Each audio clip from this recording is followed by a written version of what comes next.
Depois que João Batista foi preso, Jesus foi para Galileia pregando o Evangelho de Deus e dizendo: o tempo já se completou e o reino de Deus está próximo. Convertei-vos e crede no Evangelho. E passando à beira do mar da Galileia, Jesus viu Simão e André, seu irmão, que lançavam a rede ao mar e eram pescadores. Jesus lhes disse: segui-me e eu farei de vós pescadores de homens. E eles, deixando imediatamente as redes, seguiram Jesus. Caminhando mais um pouco, viu também Tiago e João, filhos de Zebedeu. Estavam na barca consertando as redes e logo os chamou. Eles deixaram seu pai Zebedeu na barca com os empregados e partiram, seguindo Jesus. Palavra da salvação. Glória a vós, Senhor. Aleluia, aleluia,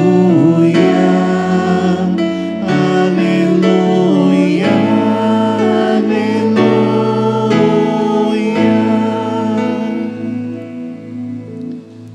Meus queridos irmãos e irmãs, o Evangelho de hoje é um pequeno resumo de São Marcos a respeito do início da pregação de Jesus. E o início da pregação de Jesus, São Marcos aqui nos apresenta condensado numa frase: que o reino de Deus está próximo. São Lucas usa uma frase semelhante: o reino de Deus está entre vós. E isso pode ser traduzido também de outra maneira: o reino de Deus está dentro de vós. Só que para a gente notar que o reino de Deus, que é Jesus, o reino de Deus não é uma coisa, é uma pessoa, né? O reino de Deus é o próprio Jesus. Para a gente notar que Jesus está dentro de nós, o que é que Jesus fez? Ele, sendo Deus, se fez homem e veio aqui, pregou o Evangelho. E pregou o Evangelho querendo que nós prestemos atenção para o fato de que Ele, que está aqui fora pregando o Evangelho, está aí dentro de você também falando. É assim que acontece a conversão. A conversão acontece quando um pregador aqui fora, um livro, um filme, um acontecimento da sua vida, que é palavra de Deus, instrumento de Deus, chama a sua atenção para a palavra de Deus que está aí dentro de você, falando já faz tempo e você não presta atenção. Porque esta é a grande realidade do ser humano, da humanidade. Deus está tentando falar conosco todos os dias. Deus quer falar conosco todos os dias, mas a gente não presta atenção. Por quê? Porque nós fazemos muito barulho dentro de nós. Tem muito barulho, muito barulho, muito barulho. E é claro, quando você entra dentro de você, a primeira coisa que você nota não é a palavra de Deus falando. Quando você entra dentro de você, a primeira coisa que você nota é o tumulto das suas paixões. É a confusão. Veja, você passa o dia inteiro falando com você, não é? Isso chama pensamento, tá? Não se preocupe não são vozes. Você não está ouvindo as vozes, é só seu pensamento. Você pensa o dia inteiro. Mas esses pensamentos não levam você necessariamente para a realidade. Muitas vezes os seus pensamentos estão levando você para longe da realidade. Você está sendo arrastado pelos seus sentimentos, pelas suas angústias, pelas suas preocupações, ideias obsessivas. A coisa mais comum que tem, né? nas pessoas são ideias obsessivas, ideias que ficam martelando o tempo todo e você correndo feito cachorro atrás do próprio rabo o dia inteiro, achando que você está pensando. Na verdade, você está prisioneiro dos seus pensamentos. O pensamento deveria nos levar para a realidade. Jesus está dizendo: convertei-vos. O que quer dizer isso? Convertei-vos em grego é metanoia. Metanoia, conversão, é mudança de mentalidade. Pare de buscar Deus onde Ele não se encontra. A humanidade está buscando a felicidade, mas no lugar errado. Pare de procurar Deus onde Ele não se encontra. E para a gente encontrar Deus que fala dentro de nós, Jesus então quer que nós tenhamos apóstolos missionários. Por isso Jesus vai passando na beira do lago, chama Pedro e André, Tiago e João, para serem pescadores de homens, que quer dizer o seguinte: o que é pescar um ser humano? É tirar o ser humano desse pensamento constante que ele tem voltado para si mesmo, voltado para as criaturas, voltado para o mundo, voltado para o pecado, voltado para o demônio, e fazer ouvir Deus que está aí dentro de você. Deus não está distante, Deus está dentro de você. Deus não está do lado do mar para que você diga: quem vai buscar para mim? Deus não está na altura das montanhas para que você diga: eu não alcanço. Deus está aí, mesmo que você esteja em pecado. Quem está em pecado mortal não está sem Deus. Quem está em pecado mortal está de costas para Deus, que está bem perto. Deus está dentro de você, chamando você, querendo que você se reconcilie com Ele. Deus é seu amigo, você que está tratando Ele como inimigo, você que está fugindo de Deus e fugindo de você mesmo para as lonjuras do pecado, para as lonjuras da dispersão. Então, nós precisamos, meus irmãos, evangelizar, e foi isso que a igreja fez desde o início. A igreja saiu e foi pregar o evangelho. Ide por todo mundo pregar o evangelho. Os pregadores de Deus foram pescadores de homens. Vamos converter as pessoas. Como que aconteceu a história da igreja lá no início? Não foi um sucesso de marketing, no sentido de que a igreja cresceu em proporção geométrica. Eram 2 cristãos, depois 4, depois 8, depois 16, depois 32, depois 64, depois... Vejam, isso daí não aconteceu. A igreja no início, ela cresceu lentamente. Foi um crescimento orgânico. Isso nós sabemos com muita certeza através de historiadores, sociólogos que estudaram o início do cristianismo. Um famoso sociólogo chamado Rodney Stark, que não é cristão, infelizmente, né? Ele diz: eu acho o cristianismo muito bonito, mas não consigo crer. Mas ele investigou o cristianismo no início e chegou à conclusão de que o cristianismo não teve um crescimento explosivo. Foi orgânico, lento, porém consistente. Então nós temos que entender como é que se dá a verdadeira evangelização. A verdadeira evangelização não é uma explosão demográfica assim, de repente. Não.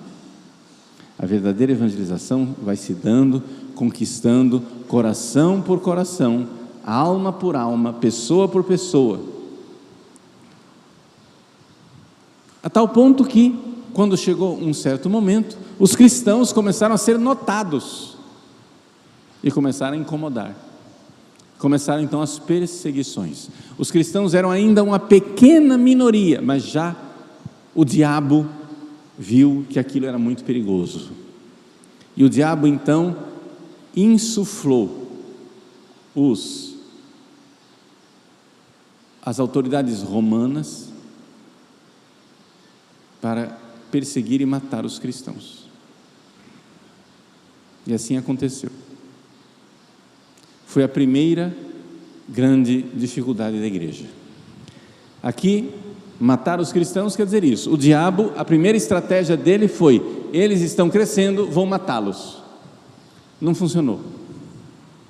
Não funcionou porque os cristãos, quanto mais você matava, mais eles amavam Jesus e mais morriam. Como usar a linguagem de Tertuliano, né? O sangue dos mártires era semente de novos cristãos. Quanto mais matavam, mais os cristãos cresciam.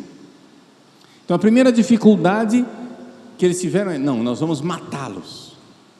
Não conseguiram. Então o diabo criou uma segunda estratégia. E a segunda estratégia do diabo na história da igreja foi a heresia. Vamos corrompê-los através de ideias falsas. Então vieram as grandes heresias, o gnosticismo, o arianismo, e quase conseguiram acabar com o cristianismo. A igreja reagiu, convocou concílios ecumênicos, condenou hereges, se purificou internamente. Tá bom, então o diabo disse: vou mudar de estratégia. E qual foi a estratégia? A terceira estratégia do diabo: a primeira foi matar, não deu certo. A segunda, corromper a doutrina, não deu certo. A terceira estratégia do diabo foi maus cristãos, cristãos corrompidos moralmente, na vida moral. Ou seja, eles continuavam crendo em Jesus, mas levando uma vida depravada, adultério, concubinato, sobretudo padres e bispos que começaram a viver uma vida corrompida, padres com mulheres, homossexualismo dentro do clero. E isso não aconteceu, gente, semana passada. Eu estou descrevendo para vocês uma realidade que aconteceu há 1000 anos atrás. Há 1000 anos atrás, São Pedro Damião, por exemplo, escreveu o Liber Gomorreanum, o livro a respeito de Gomorra, descrevendo a desgraça do homossexualismo no clero. Há 1000 anos atrás.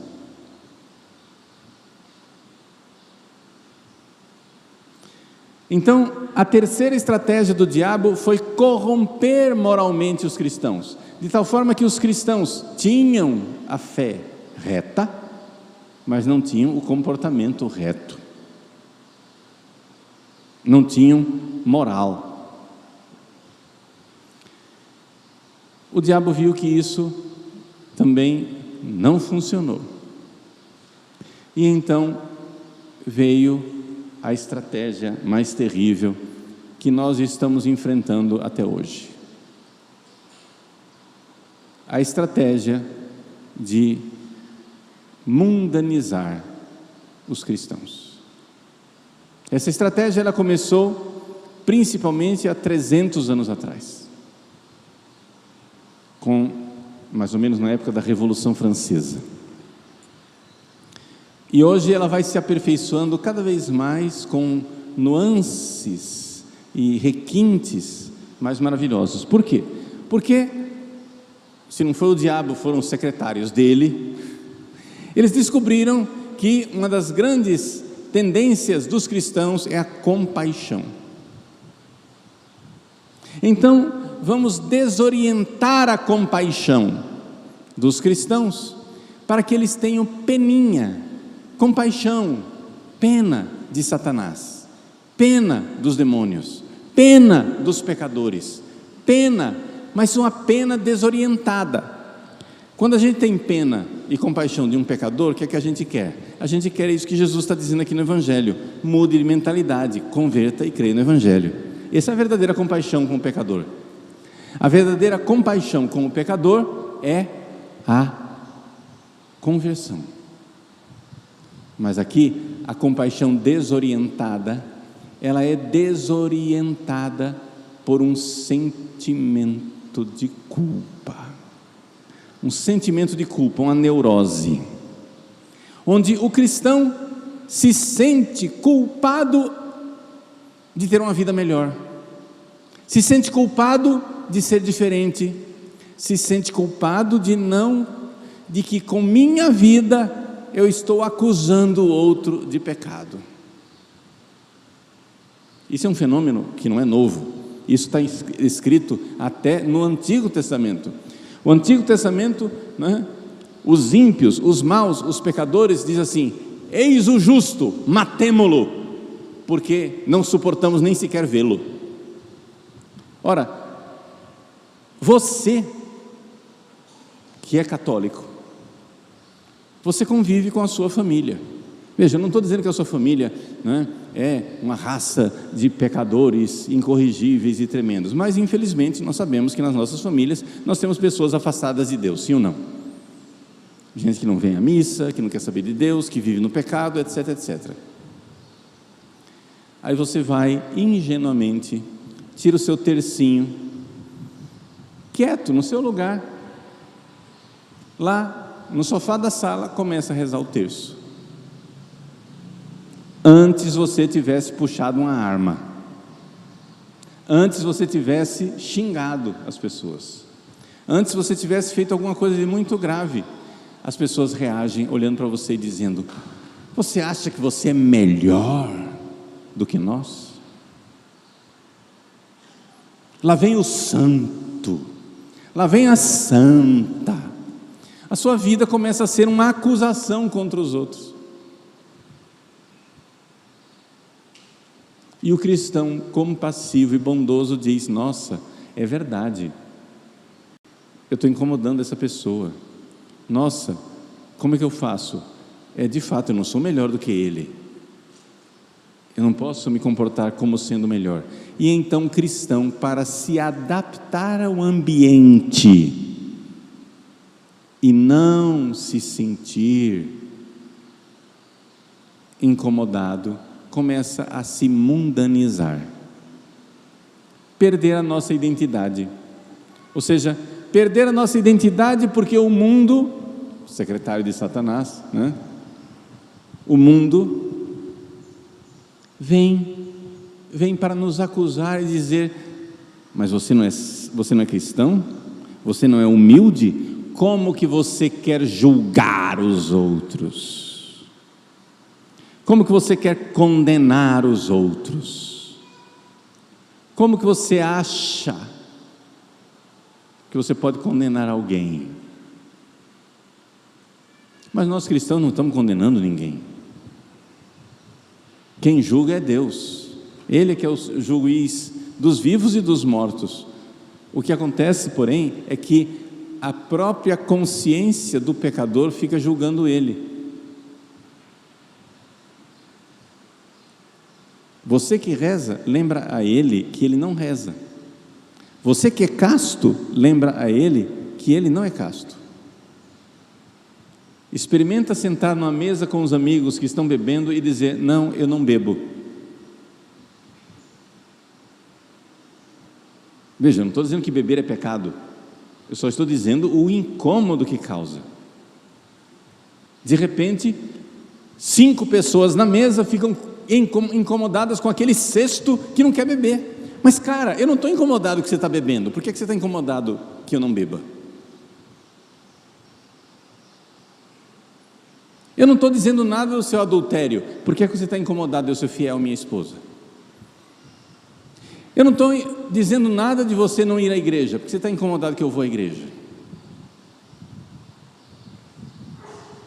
E assim é que, ao longo dos séculos, por essa falsa compaixão, cristãos vão cedendo e perdendo a sua identidade. Isso está destruindo a nossa identidade cristã. Nosso Senhor Jesus Cristo nos fez pescadores de homens. O que é um pescador de homem? Quer dizer o seguinte: você separa, tem um cardume de peixe e você vai separando, tira esse, põe para cá, tira, você vai. O processo de evangelização é um processo de separação das pessoas do mundo. As pessoas têm que mudar de mentalidade e ficar diferentes. Os cristãos precisam saber. Os católicos precisam saber: eu sou católico, eu sou diferente. Quando o seu filho chega em casa e diz: papai, mamãe, todo mundo na escola faz assim, por que é que a gente não faz? Você diz: porque nós somos cristãos, nós somos católicos, nós cremos em Jesus. Ah, mas eles são católicos também. Mas é que eles não vivem. A fé deles ainda não é forte para mudar a vida deles. Vamos rezar para que a fé deles fique mais forte e eles mudem a vida. Eles queiram mudar de vida. E essa é a realidade, esse é o projeto da igreja. Então, meus queridos, hoje, o grande ataque de Satanás à igreja não está acontecendo com a mortandade de cristãos, embora existe ainda cristãos no mundo que são mortos, fisicamente mortos, não é? Em países muçulmanos isso é muito comum, em países marxistas, comunistas, isso ainda existe, ainda é comum. Na China, hoje, enquanto nós estamos aqui falando e comprando produtos chineses, existem irmãos católicos que estão na prisão pelo simples fato de serem católicos. E isso não é em outro século, é agora. Enquanto você está comodamente sentado aqui no banco da igreja, existe um irmão seu que está na prisão. Existem irmãos nossos que estão sendo mortos em países muçulmanos, massacrados, perdendo seus empregos, vivendo uma vida miserável. Isso existe, mas essa não é a maior estratégia do diabo hoje. Também ainda existe entre nós a heresia. Claro, a estratégia do diabo da heresia, ainda tem gente ensinando coisas heréticas. Sim. Mal, é uma desgraça, é uma miséria, mas essa não é a maior estratégia. Continua em ação, ela está ainda agindo. Também ainda hoje existem cristãos com má vida, contra testemunho. Sim, cristãos, muitas vezes padres, bispos com vidas depravadas. Mas essa não é a maior estratégia. A maior estratégia hoje é a seguinte: se você for igual a todo mundo, se você, olha, você não é melhor do que ninguém, seja igual a todo mundo e nós vamos parar de matar você. Estratégia número 1, seja igual a todo mundo e pare de acusar os outros de heresia. Estratégia número 2, seja igual aos outros, seja igual a todo mundo e pare de querer uma vida moralmente reta. Estratégia número 3. Mas tudo isso é o resumo da estratégia número 4, ou seja, seja igual a todo mundo e você vai viver de boa. O diabo briga com você, o mundo briga com você, a carne briga com você porque você está querendo ser diferente. Ó, cristão soberbo que quer ser melhor do que os outros, seja humildezinho, ou seja, igual a todo mundo. Se você for igual a todo mundo, nós vamos parar de perseguir você. Mas isso é abandonar a essência do Evangelho. Jesus diz: o reino de Deus está dentro de você, incomodando você, dizendo a você: mude de mentalidade, ouça a palavra de Deus. E uma vez que você ouviu, você vai ser pescador de homens e vai fazer os outros ouvirem também. E aí nós vamos pescando um por um, e nós seremos uma fraternidade, porém aberta, não fechada. O falecido Papa Bento XVI, o primeiro livro que ele escreveu como padre jovem, né? O jovem padre Joseph Ratzinger escreveu um livro chamado Die Christliche Brüderlichkeit, a fraternidade cristã, em que ele mostra que não tem sentido nenhum, é absolutamente absurda a ideia de que nós somos todos irmãos. O mundo inteiro, a humanidade inteira é uma só fraternidade, ou seja, nada. Isso é absurdo. A fraternidade quer dizer o seguinte: esses daqui são meus irmãos cristãos, aqueles lá não são meus irmãos. Mas não é uma fraternidade fechada, é uma fraternidade aberta. Nós queremos que eles façam parte, então vamos lá e fazer os irmãos, fazer os irmãos, fazer os irmãos. Mas nós temos que manter essa identidade de fraternidade, essa identidade de sermos membros do corpo de Cristo. E onde está a identidade da Santa Igreja Católica? Nós, católicos, temos uma só fé. Portanto, doutrina tem que ser única, nada de heresia. Nós temos um só código moral. Se a gente não vive, a gente se converte, faz propósito, se emenda, vai no confessionário e diz: agora vai, vou mudar de vida. Nós temos uma só vida sacramental, os 7 sacramentos da igreja, com uma só hierarquia, que ao longo de 2000 anos continua, como São Pedro, confirmando os irmãos na fé. Então, nossos pastores são os pastores atuais da igreja, mas são também os pastores que vieram ao longo dos séculos. E os ensinamentos de todos eles, todos, nós somos pastoreados hoje pelos pastores vivos, mas existem pastores nossos que estão no céu, santos doutores que continuam com seus ensinamentos iluminando as nossas vidas. É uma só doutrina, uma só fé, um só regime sacramental, um só governo ao longo dos séculos.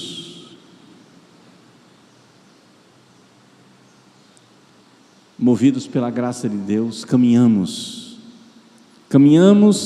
na direção do céu.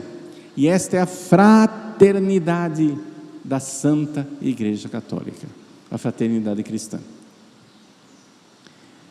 Existem bilhões de pessoas que não estão nessa fraternidade. Nós precisamos reforçar a nossa identidade. A identidade não quer dizer: eu preciso usar uma camiseta, colocar um crucifixo no peito e colocar um cartaz na minha cabeça, eu sou católico. Não é isso. Reforçar a identidade quer dizer o seguinte: mesmo que ninguém saiba, mesmo que ninguém note que eu tenho a mesma roupa de todo mundo, uma roupa decente, claro, mas que eu me vista normalzinho, e eu tenho um comportamento que não chama atenção, mesmo assim, quem convive comigo sabe: esse cara é diferente. E que esse diferente seja melhor, esse diferente seja: nossa, que pessoa paciente, nossa, que pessoa generosa, nossa, que pessoa reta, honesta. E é assim, sendo diferentes, nós queremos que os outros também sejam. Uma fraternidade aberta, onde nós vamos pescando as pessoas para Deus. Esta é a igreja, esse é o projeto de Jesus Cristo. Infelizmente, miseravelmente, desgraçadamente, existem pessoas, teólogos dentro da igreja, que estão remando na direção contrária, que querem mundanizar a igreja. Sim, padres e bispos que, quando vem um católico com uma identidade forte, batem no católico e dizem: hipócrita, você tem que ser igual a todo mundo. Afagam os mundanos, os pecadores. Vamos afagar os comunistas, os abortistas, as feministas revolucionárias. Vamos fazer paz com o mundo e fazer guerra dentro da igreja, e bater no católico, bater no católico, bater no católico, para que ele fique mundano. Essa miserável estratégia, ela está acontecendo. E essa é a grande tragédia que a igreja vive hoje. Onde pastores usam cajado não para puxar a ovelha e trazê-la para o rebanho. Usam o cajado não para bater no lobo e dizer, deixa minha ovelha em paz, mas usa o cajado para enxotar a ovelha, para que ela vá para o mundo e se perca. Seja mundano, seja mundano, seja mundano, seja igual a todo mundo. Para de ser hipócrita, para de achar que você é melhor do que os outros. Tenha compaixão, aceita tudo, aceita o mundano, aceita o mundo moderno. E com a palavra moderno, né, está tudo resolvido. Porque afinal, você é um cristãozinho medieval bitolado, mas você tem que ser moderno, você tem que ser igual a todo mundo. Meus irmãos, eu estou descrevendo isso, e estou colocando a estratégia do diabo, porque você sabe, você já está reconhecendo e vendo que o que eu estou dizendo e descrevendo é muito real. Eu só estou dando nome aos bois. Eu só estou elaborando com clareza aquilo que todos nós enfrentamos no dia a dia. Eu enfrento isso como padre, você enfrenta isso como leigo, alguns bispos enfrentam isso como bispos, onde uma pressão mundana dentro da igreja quer transformar a igreja em mundo, a mundanização da igreja. E essa parece ser a última estratégia de Satanás. Se não é a derradeira, não sei, porque eu não tenho os capítulos, né, da história, mas é a última no sentido de que é a que nós estamos vivendo agora. Então, com muita alegria,